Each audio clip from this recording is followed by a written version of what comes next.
inverters there. Mini split is back behind this. There's general storage space, which is heated from both zones. Firefly control panel and its 12 volt breakers for everything it controls. Various access to water related things back there, like my 2-gallon water accumulator, water filter. There is a big area, kind of hard to tell on the camera. There's a panel here that lifts up, which exposes that area down below, which is uninsulated, wide open to the ground below. There's a grate down there where the old lead acid batteries were, which I have removed. I had New Horizons put in a panel here to mount the Victrons and other equipment on, and to provide a compartment for the batteries, which you see here. So I had them put these two sets of French doors here, and I put my batteries in here. Still some cleanup to be done, but main solar charge controller, ground mount solar charge controller. This has not been hooked up yet. The Serbo GX, which is running the Victron Venus OS, or sort of the brains of the system that collects data from all the different points. This is a battery protect, so I have a low voltage disconnect from the 48 volt battery bank that feeds over here to the right, and that feeds this 48 to 12 volt converter, which is connected to this SOK 12 volt battery here. And this acts as a buffer because this one unit can only put out 30 amps, 40 amps peak, 30 amps sustained load. So this handles high demand loads like the jacks and the slides. My maximum draw that I've seen so far is 120 amps off of the 12 volt line, which is obviously pretty high, way too high for this. It's actually, if I didn't have this, that would be too high for this, because I believe the max output of this is around 100 amps. So 130 to 140 amps combined there, right on the edge. I'm thinking about making some changes here. This is just temporarily strapped into this area. But there's the rest of the battery bank and my temperature sensor over there. That's really about it that's interesting on the outside, except perhaps, so you can see, I've got 4 slides. I've got the 2 on this side. Perhaps most interesting is this is the condenser, the other side of the mini split. There is a little bit of an access bay here, and this is locked. This gets into the other side of the basement. The water filter is accessible here. I've got the wet bay here. All the controls for water right here. Nice manifold setup here. Their plumbing is quite nice. The one thing that this area is missing is the ability to turn the water pump on and off. Since I purchased the Firefly Bluetooth edition, I can actually do that from my phone, but there really should be a switch out here, because you have to, in order to be able to switch this, you need to sort of depressurize the system. Otherwise, this is impossible or very difficult to move, and probably not good for it while it's under pressure. And so you want to relieve the pressure by opening this, but if the water pump is turned on, you'll just continue to drain water. So anyway, that's just a little suggestion I have for them. I haven't played with this yet, but pretty clearly this goes into the living area.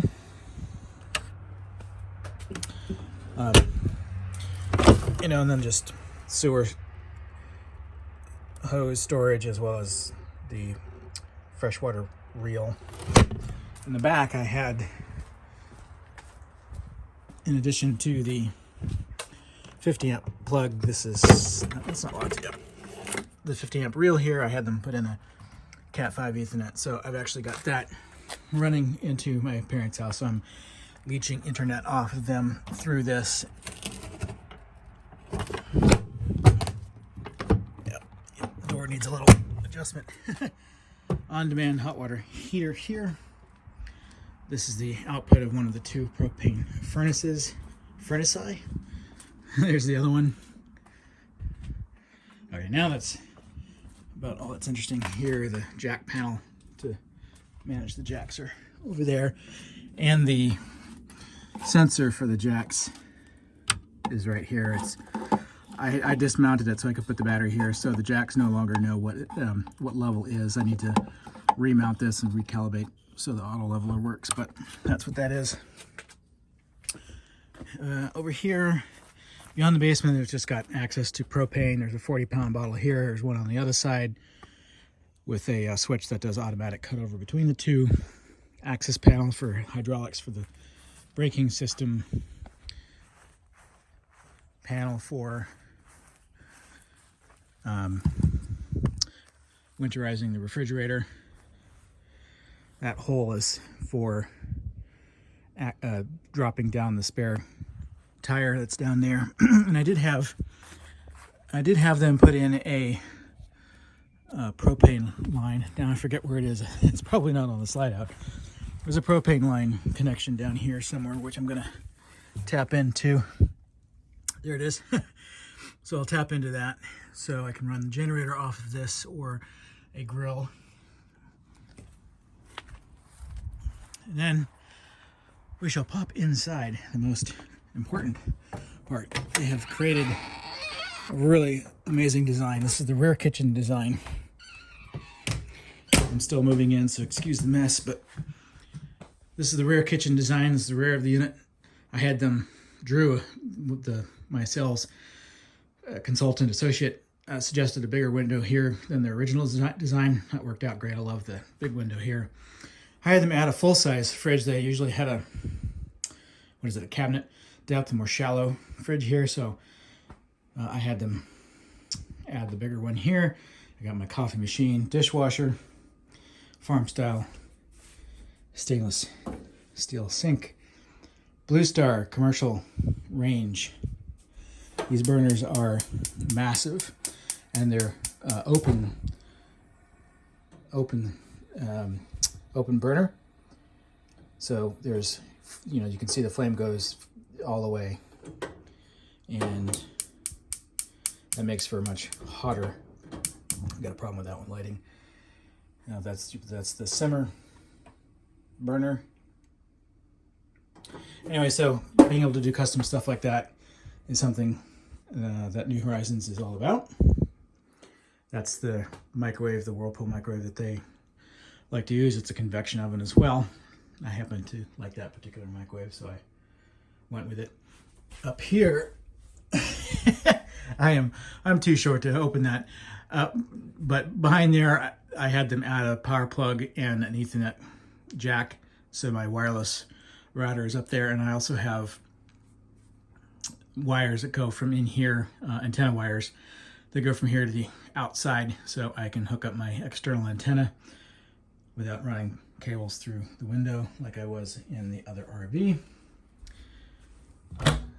Pantry, pull-out doors, more cabinet space above there. There's cabinet space there, cabinets, and more cabinets. And one of the things that I had them also do was install 2 bins here, so I've got trash and recycling. That's my Sonos subwoofer that's mated with the Sonos Arc. Provides some excellent sound. 65-inch Sony OLED 4K TV, also truly amazing. This couch is actually temporary. This will end up being a full sectional L-shaped sofa that fully fills out this space. It'll be a little bit nicer than this sort of temporary setup. I'm also missing a couple other things. There's just been supply line problems, so they weren't able to get me everything I was supposed to get. More cabinet space down here. This was optionally an electric fireplace with, like fake fire. I thought it looked terrible, and I'd rather have the cabinet space. So all of the Ethernet, this is also a mess, but all the Ethernet around inside all centralized to this one point. So my Ethernet switch, my Wi-Fi router is acting as a switch right now, but I have an Ethernet switch to put in here. Everything will come into that switch. I use this for my Wi-Fi. The cellular router is separate and comes in here and will come into the switch. This Blu-ray player they provide, I'm going to rip that out. Apple TV and my Synology NAS is down here, also wired in. And then more storage space up there. Huge windows. Unfortunately, I don't know why they didn't do this. I've been seeing other units that they've got windows here, some of which, you know, they're like 3-pane windows. So the top one appears to be stationary and the bottom two swing open. These do not open except for emergency use only. Basically, these are exit windows, so you can open them, but there's no screen door or anything like that. You can't, you know, open those for ventilation. Same goes for those two windows, which is a little silly. I wish I had known that. I might have asked them to do something differently. I had them put in my, I don't even know how big this is. It's a big wide screen curved monitor. I gave them the specs, so they cut this out and put in a televiator for me so I can raise that up and down and put my office away when I'm done. And my computer equipment will all go in there. There's another Ethernet jack in there. Wires run from there into that area. So there's no cabinet space here since that's where the monitor goes, but I've got cabinet space on both sides. There is propane, so that's the output, one of the outputs for the propane heat. I do have the mini split. So there's one 9K cassette in here. There's another 9K cassette in the bedroom. It's a 30K condenser outside. Actually, this is the Firefly control panel. So all of your lights, slides, all kinds of stuff in here. And again, with the app, I can control all of this stuff. And then the sort of the equipment and miscellaneous cabinet. So I did option in tank heaters, so I can run the 12 volt or the 120 volt heaters if I want, if I'm in really cold conditions. So just a little bit of a control panel for the Truma on-demand hot water heater. I don't have a dish or anything or an antenna on the roof, but they use this as a splitter. I'm not entirely sure why they actually chose to do that, not just like a normal splitter, but anyway. And then I had them install the Victron display here. 12 volt fuses. Got your 120 amp, 120 volt breakers here. So just your sort of standard setup. You've got your main incoming. There's a 30 amp breaker, which goes to here. It has its own breaker as well. So everything comes off of here.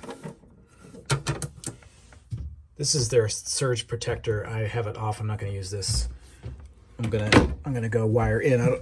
I somehow missed this on the order as well, but I'm gonna go wire in a progressive hardwired EMS surge protector in front of the Victrons. Bathroom, pocket door here, full walk-in shower, gorgeous glass doors here. This is their Onyx shower. Really nice material there. There's no vent in here, and that's because of the solar panels. They were supposed to put an vent on the side, so that's something that they owe me. It does steam up in here when I shower. Really nice toilet, ceramic toilet, spray, vessel sink, plenty of storage in here, and I love the fact that I have this huge linen closet. I didn't even have really a linen closet in my previous rig, so that's pretty awesome. One thing I forgot to mention actually, on both sinks and in the shower, I had them install the shower miser. So you could turn this on and it starts running water through the system. So if I turn the shower on, it doesn't actually come on.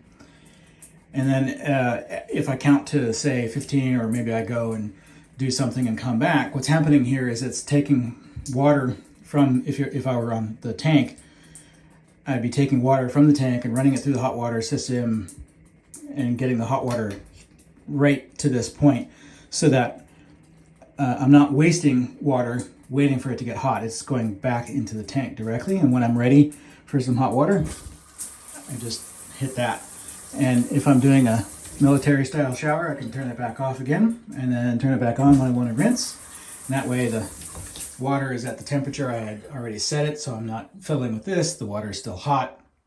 I do the same thing for both sinks, so I can get the water hot here without wasting lots of cold water down into the gray tank, waiting for it to get hot. So with that switched over, the water comes in through the system and right back out down to the freshwater tank. And that's a great way to save some water for boondocking. Another pocket door for the bedroom, queen size. Now I modified their showroom model from a 40-foot model down to 38, and one of the things I did was I took their king size layout here and turned it into a queen size. Like most RVs, this comes up, huge storage underneath. This is one of 2 slides. Both of these are slides. Just your usual cabinetry and whatnot here. Nice hamper there. And so you can get a quick look of the cabinet setup that I've got here. And this comes out to be a television. I'm going to be mounting the Dyson right here in this cedar lined closet. So I had them put an outlet here so I can charge.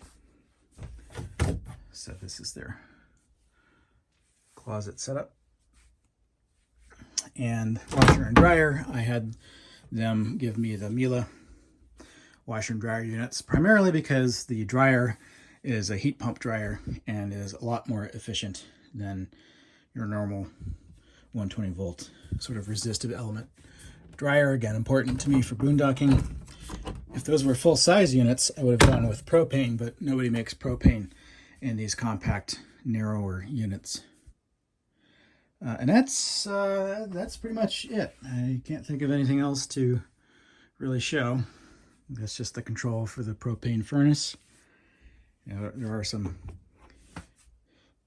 control panels. There's one here, and there's one above the headrest here, so you can control the lights and whatnot from the bed.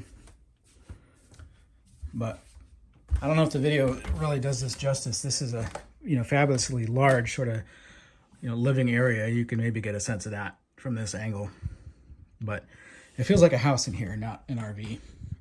One thing I'm waiting for here is an actual computer chair.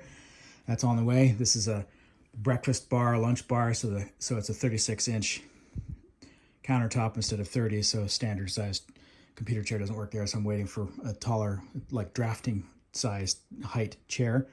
That's going to come in, and I had them because I made some changes here. This comes out a little further from the wall than before, and so that doesn't leave quite enough space for the, if you're sitting in that chair, you tend to come off the edge a little bit, especially with the computer chair. So they fabricated that thing for me.